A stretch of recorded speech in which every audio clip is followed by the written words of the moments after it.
A tā upu e valu, o le toe manuia o Ierusalema. Ua o mai fo i le afionga Yehova o au o loo whapea mai.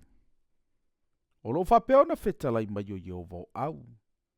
Na o ma ele ngā iasi ona, ma le ma ele ngā tele.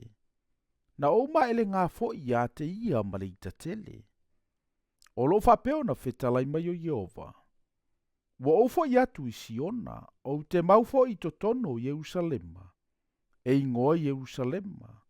O le a ai e wha maoni. O le maunga fo i o Yehova o au. E ingoa lea, o le maunga pa ia. O lo whapea ona whetalai mai o Yehova o au. E toi no foto ya ina ma lo mātutua i malai o Jerusalema. O le tangata fo i ma lo na to i lo na lima. Ona o le tele o la tausanga.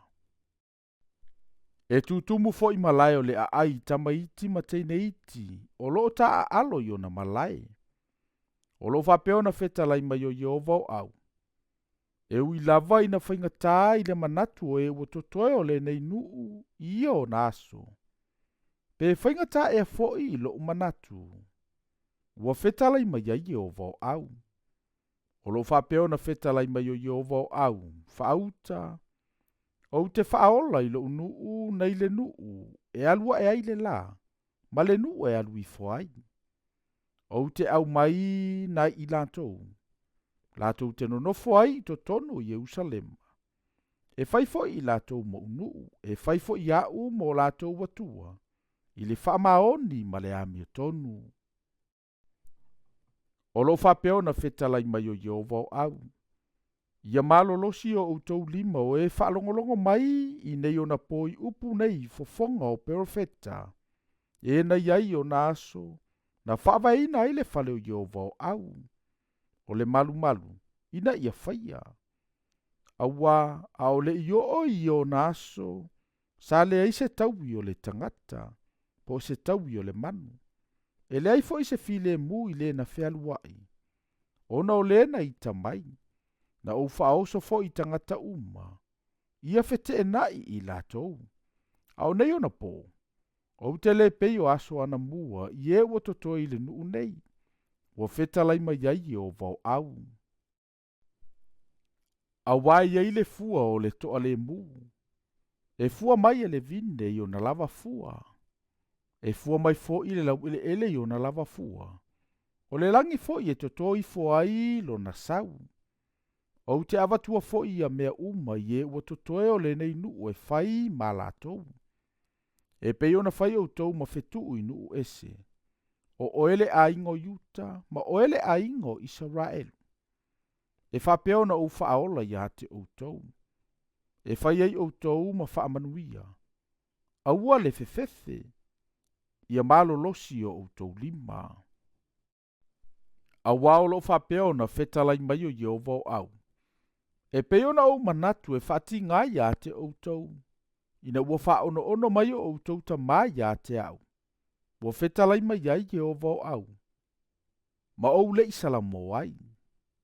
E whapea na outoe manatu i nei o naso. E angalele i atu ia Jerusalema ma le aingo Yuta. A ua tou te mātatau. O mea nei tou te whaia. I au tou tau tala i upu moni. O le tasi.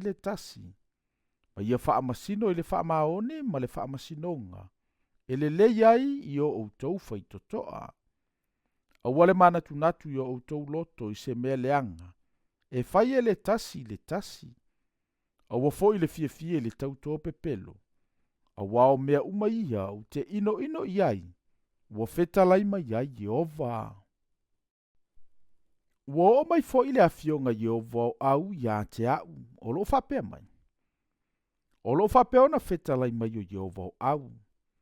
O le ana pongi le masina e wha. Ma le ana pongi le masina e lima.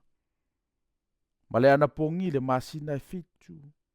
Ma le ana pongi le masina e se fulu. E whai ma fia ia, ma oli, ma aso tau saminga le lei. I le aingo Yuta. A iau tau fia i le upu moni ma le manuia. O lo whapeo na whetalai mai o Yehova au.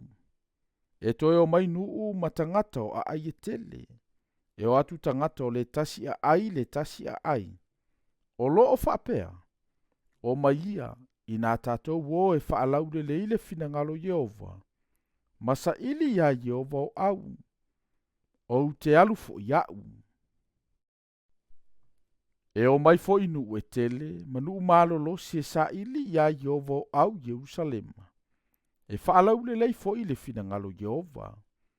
O lo whapeo na whetalai mai o Yehova o au. O i o naso e tango atu ai tangata e to atino ngā fulu ai ngā ngana umau nu ese. La tau te tango atu lava i le pito ofu o le sai uta ma whape atu. Tātou te o ma o tau. A wawa mātou whaalongo. O lo i ante o tau le atua.